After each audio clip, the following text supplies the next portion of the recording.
ایک آدمی نے آیا، اس نے طواف کیا، پھر اس نے صفا مروہ بھی نہیں دوڑا اور سر بھی نہیں کٹایا اور ہوٹل میں جا کے سو گیا، لیکن سو گیا احرام کی حالت میں یا کپڑے بدل دیے؟ اگر احرام کے ساتھ سو گیا، صبح اٹھ کے صفا مروہ دوڑ کے سر مڈا لیا، پھر تو کوئی بات نہیں، لیکن اس نے اگر احرام ہی کھول دیا تو معنی ہے کہ اس نے عمرہ فسخ کر دیا، اب عمرہ بھی دوبارہ کرے اور دم بھی ادا کرے۔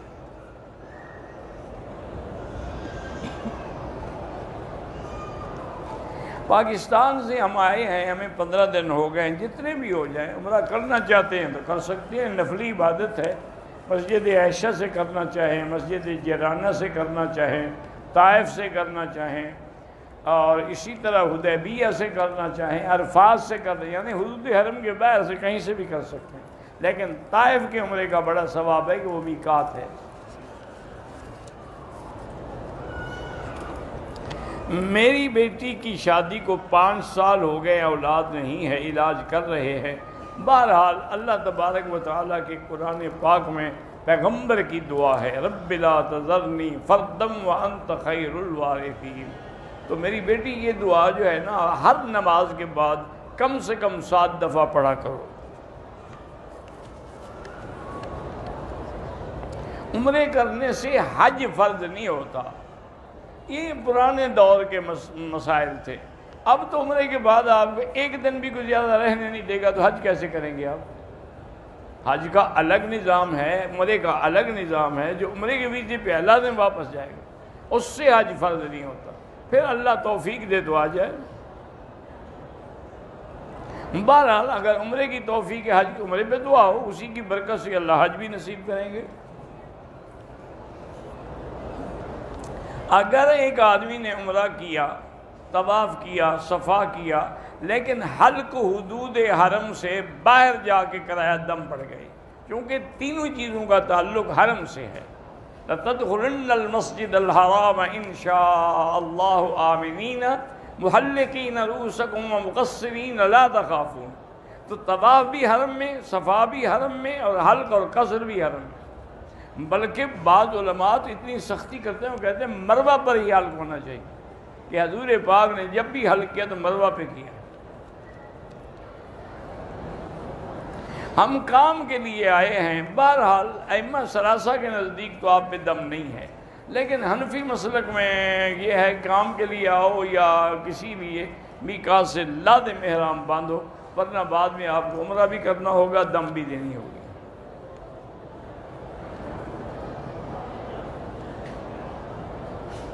ہم چند ساتھی ہیں، رہائش ہماری حدود حرم سے باہر ہے، کام ہم حدود حرم کے اندر کرتے ہیں، مدینے جانے کا ارادہ ہے، تو واپسی اگر اپنی جگہ کی نیت کر کے آئیں گے تو احرام باندھنے کی ضرورت نہیں ہے، چونکہ وہ حرم کے باہر ہے۔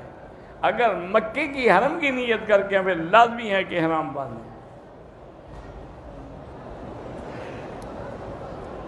حج یا عمرہ لوگوں سے قرضہ لے کے بھی کیا جا سکتا ہے، کیوں نہیں کیا جا سکتا؟ اسی عمرے، کیونکہ ایک صحیح حدیث ہے، حضور نے فرمایا کہ حجج النسک عمر تتر ینفیان الذنوب والفقر او کما قال سید البشر۔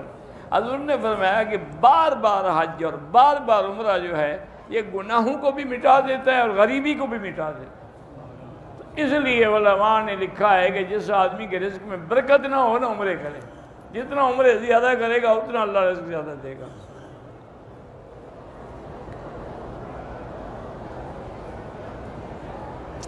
ایک خاوند نے اپنی بیوی کو طلاق دی، دوسرے آدمی نے تقریباً 10-12 دن کے اندر نکاح کسی مولوی سے پڑھا لیا، وہ بالکل ناجائز ہے، ابھی تو وہ عدت میں ہے، نکاح کیسے پڑھا لیا؟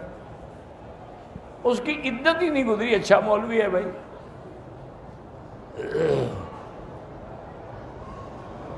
ہم شاہ راہ ابراہیم خلیل پہ ایک ہوٹل میں رہتے ہیں، سفر زیادہ ہے، ہم نہیں آ سکتے، تو سڑک پر نہ پڑھیں، جو قریب مسجد ہے اس میں جا کے نماز پڑھیں۔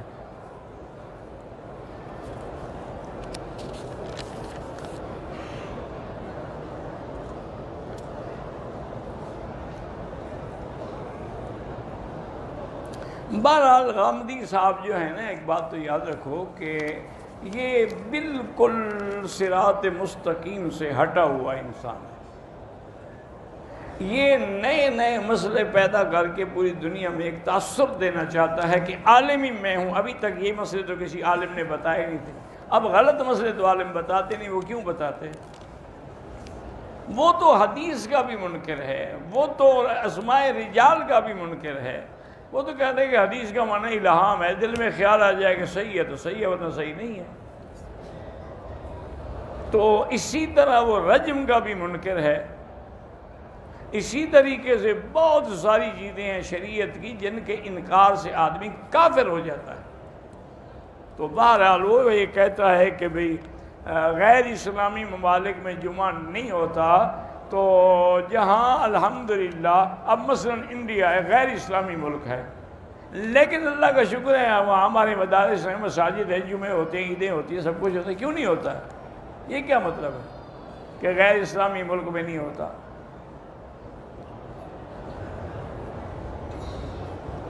کہتے ہیں جی کہ جب مکے میں اسلامی حکومت نہیں تھی اس وقت وہاں کوئی جمعہ نہیں پڑھایا گیا، جمعہ مدینے میں پڑھایا گیا. اس کو عقل نہیں ہے. ابھی تو نماز کی فرضیت نہیں ہوئی تھی شریف آدمی. مکی زندگی میں حکم آ گیا لیکن تنفیذ نہیں ہوئی. جب حضور مدینے پاک گئے تو سب سے پہلے آپ نے مسجد ابن عوف میں